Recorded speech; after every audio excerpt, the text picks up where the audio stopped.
Hey, je reviens, là j'étais interrompue donc je recommence parce que j'ai peut-être pas, voilà, c'était peut-être un signe qu'il fallait refaire. Donc, alors là, je voulais parler d'un sujet qui est en rapport à la bijouterie. Enfin, dans un sens, c'est pas vraiment relié à la bijouterie, mais c'est plutôt une des vidéos que je mettrai dans la playlist entrepreneuriat, vie entrepreneuriat, je sais plus comment j'ai appelé ça, puisque c'est quelque chose dont auquel beaucoup de gens qui sont soit en indépendant, soit voilà artistes, créateurs, ou qui sont même en tête de chefs d'entreprise, qui ont des positions importantes. Je pense que c'est un peu d'utilité publique de savoir ça de toute manière, mais je voulais te partager ma propre expérience que j'ai vécue il y a pas longtemps. Parce qu'en fait voilà, on a tendance à montrer aux autres évidemment la partie toujours la plus en valeur. On essaie de se mettre en valeur, c'est humain, hein, tout le monde est très fort pour ça, faire hihaha, alors quand tu vas bien, ah ouais j'ai juste envie de crever mais ça va bien. Donc tout le monde est assez fort pour faire semblant, et c'est pour ça que j'aime bien de temps en temps voir du contenu et des choses qui peuvent me permettre aussi de me dire ah, je suis pas la seule là-dedans, il y a des gens comme moi, et ça, il y a un sentiment quelque part de faire partie de quelque chose, et de pas être seule à se dire je suis la seule ou le seul à vivre ça, personne vit ça, il y a que moi, j'ai un problème, je suis un cassos, bref. Donc, c'est pour ça que je partage avec toi ça, parce qu'on me dit souvent ah mais toi t'es super à l'aise dans les vidéos, gna gna. Ouais, mais ce que tu ne vois pas, ce que je ne filme pas très cher, c'est tous les moments où je suis là à transpirer, à me dire mon Dieu quelle horreur, qu'est-ce que je viens de faire. Et là c'était justement une de ces épisodes là, c'est pour ça que je voulais t'en parler, déjà pour arriver avec le concept auquel voilà, on adhère ou pas. Après ce sont mes propres convictions, mais dans plusieurs modalités spirituelles et même en psychologie, en psychanalyse, on apprend qu'il y a le animus anima, donc le côté masculin et le côté féminin, le côté ombre, le côté lumière, et dans la communication non violente notamment, qui a été fondée par Marshall Rosenberg, il a pris lui l'image de la girafe qui est dans l'expansion et qui est l'animal qui a le plus gros cœur du royaume des animaux, alors ça m'étonne que ça soit pas la baleine d'ailleurs, enfin bon, et le chacal à côté qui lui est gna gna gna gna dans les pensées basses, les trucs négatifs qui te plombent. Donc là, j'ai été confrontée en fait à quelque chose qui m'arrive de temps à autre, et je pense par lequel malheureusement on n'est jamais préparé, et qui à un moment ou à un autre, si tu es dans un domaine créatif ou que tu bosses en équipe sur des projets, tu vas être confronté à ça, ou même en école si tu étudies, tu vas être confronté je pense qu'on est tous à un degré ou à un autre confrontés à ça dans notre vie personnelle et dans notre vie professionnelle. Et c'était que je suis partie sur un thème. Là j'ai voulu commencer je travaille déjà un peu la cire, mais là je voulais vraiment passer au niveau au-dessus en apprenant et en faisant quelque chose. J'ai pris un projet qui était déjà un petit peu d'envergure. Je dirais pas que c'était trop pour moi, mais c'est mon état d'esprit par rapport à la façon dont j'ai abordé le projet qui n'était pas équilibré, et j'y viendrai après. Donc en fait je me suis retrouvée à vouloir me lancer dans quelque chose, et là en fait j'ai réalisé que j'avais pas les compétences encore, j'avais pas assez de pratique pour faire ça vraiment les doigts dans le nez comme si de rien n'était, et que j'allais probablement bien lutter, bien galérer, parce que c'était une des premières fois que je faisais quelque chose de cet ordre-là, enfin la première fois même que je faisais quelque chose comme ça. Sauf que pour te remettre dans le contexte, voilà les choses que je ne filme pas à la caméra, c'est les moments où tu es là, assis, et tu dis putain filez-moi un flingue, au secours, tuez-moi. C'est en fait ce moment où ça a juste fait remonter en moi un sentiment d'incompétence profond, où j'ai commencé à vraiment partir en cacahuète et à me dire que, à remettre en cause tout, ça a été en fait l'effet boule de neige. Et ça, c'est quelque chose qui, donc, c'était le chacal qui a pris le dessus, ce côté négatif en soi, qui voit toujours le négatif. Et donc là, j'étais là, et tout d'un coup, tout est remonté, et c'est vraiment parti très loin, parce qu'en fait, c'est là où il faut apprendre à se discipliner, et c'est là où ça devient nuancé, et c'est là où la difficulté arrive aussi, c'est que, de par moi, ce que j'ai pu lire et comprendre, et même vivre personnellement, la gestion des émotions est impérative, notamment si tu es à ton compte, et que tu as ton business, et que tu es dans un métier créatif, que tu bosses en équipe ou seul. Si tu ne sais pas gérer tes émotions et les accueillir, ça va être cette voie, et la vie va être très compliquée, mais cette voie d'autant plus de créateur, je vois pas comment ça peut être autre chose que l'enfer.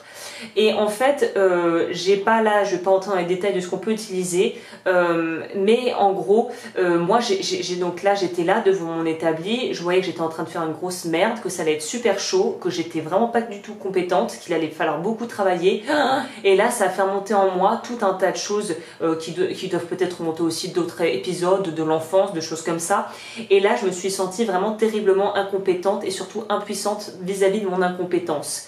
Et du coup, là, moi, j'ai compris que, enfin, je sais, je te recommande accueillir les émotions. Ça ne veut pas dire s'identifier à elles, c'est ça le gros danger, c'est qu'on pense souvent qu'on est nos émotions. Oh, je suis triste. Non, tu éprouves de la tristesse et c'est un état passager. C'est un peu comme les nuages dans le ciel.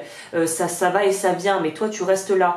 Et ce qu'il faut apprendre, c'est un peu le muscle du lâcher prise, c'est d'essayer de se dire que tu peux être au cœur du cyclone, de la tempête, et que toi, tu es sain, serein et en paix avec toi-même. Et ça, c'est une des choses les plus dures à faire. Et là, du coup, moi, je me suis rendu compte que pour ma façon dont je fonctionne, c'est que j'ai besoin il faut que ça sorte. De toute façon, si ça ne sort pas et que tu réprimes et que tu refuses et répresses et que tu es dans la répression de tes émotions, petite parenthèse, c'est comme ça qu'on se fait des cancers et des ulcères à l'estomac. Hein.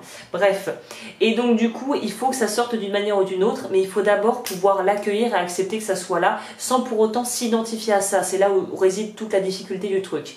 Donc je te remets dans le contexte, je suis devant mon truc, je suis en train de galérer, j'ai l'impression que je vais faire une grosse bouse. Et là, spontanément, j'ai toute cette colère et cette frustration qui remonte. Et là, en fait, moi, alors, je ne suis pas partie en crise, enfin, j'ai fait une crise, mais à ma façon, c'est-à-dire que moi, je pars pas en crise en me mettant en cours à moitié à poil dans mon appart comme un enfant de 5 ans, en gueulant comme ça. Non, moi, ça s'est passé, j'ai commencé à avoir des sanglots, je sentais que les larmes montaient. J'ai commencé à taper sur les points de pression acupuncture chinoise, l'EFT, si tu ne connais pas, je te recommande d'aller jeter un coup d'œil, surtout si tu es stressé de la vie, l'EFT c'est super. Donc là, si tu veux savoir un détail, au niveau des clavicules juste en dessous, il suffit de taper avec de petites pressions avec tes mains et sans avoir rien à faire, tu verras qu'au bout de 30 secondes, une minute, tu vas commencer à redescendre. Donc si tu es un nerveux, un stressé, tu as un truc qui t'arrive, qui te commence à taper et tu verras que ça va tout de suite redescendre. Donc j'étais là en train de taper mes points EFT avec les larmes qui commençaient à couler en me disant je ne suis qu'une merde, au secours, j'ai passé 5 ans de ma vie à vouloir faire de la bijouterie, j'en suis même pas capable, regarde, gna gna gna. Alors, et puis c'est comme le rouleau de PQ, t'en tires un, j'aime bien cette analogie, c'est assez simple mais c'est parlant, tu tires un truc, t'as tout le rouleau qui vient avec et c'est là où il faut avoir la discipline de ne pas tomber dans cette spirale là, de commencer à voir tout ce qu'il y a de pire et tout ce qu'il y a de mal et tout ce que tu rates ou tout ce que tu penses avoir raté. Il faut juste accepter ce qui t'arrive et le laisser venir comme c'est venu en fait. Et du coup, c'est ce qui me fait d'ailleurs passer au deuxième, faire un parallèle aussi avec autre chose. Donc ça c'est vraiment pour les personnes parce que je sais qu'on y est tous confrontés quand on commence une discipline ou quelque chose qu'on ne maîtrise pas. Généralement en fonction de ton degré de perfectionnisme, ça peut être un truc qui peut carrément être paralysant tellement c'est gros. Donc voilà, il faut apprendre à être... Moi, mon motto, c'est aussi quelque chose que j'ai découvert en lisant des ouvrages donc c'était un psychanalyste, le docteur Winnicott. Pour ceux qui connaissent, je te recommande d'ailleurs vivement ses ouvrages et son travail parce qu'il a beaucoup travaillé dans les années 50-60 avec en fait des gens. Il était pédiatre à la base et il avait beaucoup de gens qui venaient le voir, justement des jeunes parents qui flippaient, qui étaient à mon Dieu au secours, est-ce que je suis un bon parent, est-ce que je suis un bon parent? Et en fait il était tellement confronté à ça dans son métier qu'il a commencé à émettre des thèses et des hypothèses et à écrire des choses sur le sujet et il en est venu à la conclusion que le but étant de pouvoir être un parent assez bon. Good enough parent. C'est ça son motto, c'est assez bon. Et je me rends compte que ça peut être aussi applicable dans des domaines notamment comme la création de bijoux, assez bien. Good enough. Moi maintenant c'est mon motto, c'est de se dire hey, ça va pas être parfait, c'est assez bien, c'est bon, c'est tout. Et depuis que je fais ça, j'ai remarqué que la pression redescend beaucoup plus vite et les émotions qui sont accueillies et qui ne sont pas jugées, on peut les dégager beaucoup plus rapidement. C'est-à-dire que moi, le truc qui a duré 20 minutes à tout casser entre ok ça va, ça a duré 20 minutes. Il y a 3 ou 4 ans, ça aurait duré 4 jours. Donc là, c'est vraiment quelque chose qui est très personnel, mais je partage ça pour les personnes avec qui ça pourrait résonner, d'avoir en fait, d'arriver à prendre un recul sur ce qu'on fait et de ne pas se juger trop durement. En fait, plus le temps passe, plus je me rends compte que c'est pas qu'on met la barre trop haut, c'est comme je te le disais au départ, c'est l'approche qu'on a du projet ou de la chose en question qui nous fait nous mettre une pression de dingue, qui nous font... En fait, se mettre la pression, c'est comme si la montagne qui était à taille humaine se transformait en un espèce de volcan de 1200 mètres. En fait, c'est juste ton approche et ton état d'esprit qui ajoute ou non de la difficulté à des projets initiaux qui peuvent être un petit peu délicats à entamer. Donc c'est pour ça que je voulais partager ça. Comme toi, moi aussi j'ai des moments de doute. Comme toi, je flippe. Moi, je suis une grosse angoissée de la vie qui a bien travaillé sur elle, mais qui est quand même quelqu'un d'assez hypersensible. Donc tout arrive et c'est très, très compliqué parfois à gérer. Mais voilà, je te donne des pistes si ça t'intéresse et que tu te reconnais dans ce que je dis. L'EFT, c'est super. Taper les clavicules, tu redescends. Pouvoir vraiment étudier aussi si ça t'intéresse, Winnicott, psychologie, des ouvrages de cet ordre, c'est super. Et il y a un truc super, un bouquin génial que j'ai fini là, que je te recommande, je mettrai tout dans la barre d'infos, c'est Apprivoiser son ombre de Jean Mabrouquette, qui est en fait un prêtre qui s'est intéressé à la psychologie, qui a pris des cours à l'université au Canada, je crois qu'il est canadien, qui explique extrêmement bien, de façon simple et compréhensive, les différents courants qui parlent de l'ombre et de la lumière, donc de cette dualité qui est en nous. Et donc voilà, bon, je vais pas partir dans tous les sens non plus. Mais voilà, c'était pour te dire que voilà, moi parfois, je peux partir très loin dans des sales délires où je me dis, là où je me disais, mon Dieu, tu vas finir calmé, héroïnomane, à devoir te prostituer pour t'acheter ta cam. Enfin voilà, ça peut partir très loin. Quand on laisse dérouler le rouleau de PQ, ça peut partir très loin. Donc il y a un moment, il faut savoir arrêter ça. Ça m'a fait penser, d'ailleurs, ça me faisait penser à Needle Park. J'ai pensé à ça, j'étais, ah non, putain, pas Needle Park. Pour ceux qui ne connaissent pas Needle Park, c'est le premier rôle qu'a eu Al Pacino au cinéma, très très bon film d'ailleurs.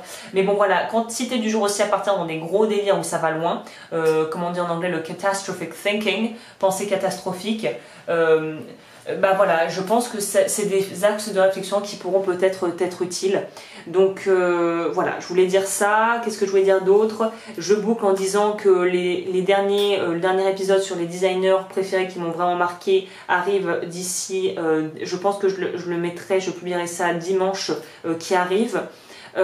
Et sinon, avant ça, il y a aussi une promo pour la rentrée sur tous les cours qui arrivent et je te tiendrai informé de ça. N'hésite pas à t'abonner à la chaîne et à suivre ce que je fais sur Instagram puisque c'est là que je publie le plus de choses. Si tu veux rejoindre le groupe de bijouterie, n'hésite pas.